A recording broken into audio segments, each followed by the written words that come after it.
কি করেন? আরে আজকে শুক্রবার, তুমি জানো না আমার ভক্তবৃন্দরা আমাকে কল করেছে, তার ভিতরে একটা নরম করে একটা কল এসেছে, বলছে আপনি কোথায় আছেন? আমি বললাম আমি বাসায় আছি। আমি আপনার জন্য অপেক্ষা করছি, আপনি কোথায় বসে আছেন? বললো আমি হিমু আড্ডার পিছনে গাছের নিচে বসে রয়েছি, আপনি আছেন?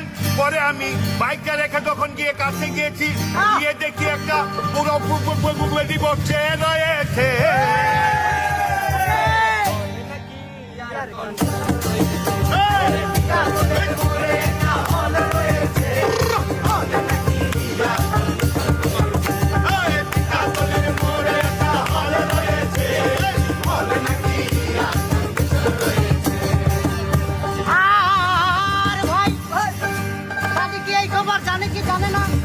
দাদি যদি জানতে পারে আপনার কানে মলা দিব রে।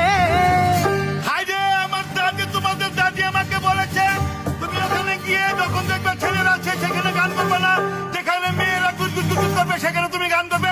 তখন আমার পরিবেশটা জমে যায় রে।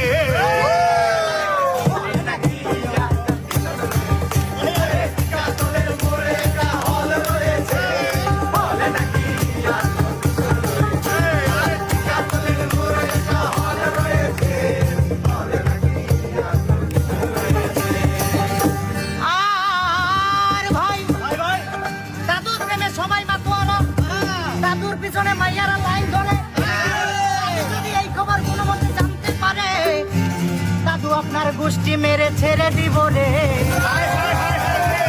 এই সমস্ত কথাগুলা সে সারা রাত্রি বসে বসে দেখে আমাকে কারা বেশি ভালোবাসে, গিয়ে দেখে মেয়েদের চাইতে এই ছেলেরাই বেশি ভালোবেসেছে।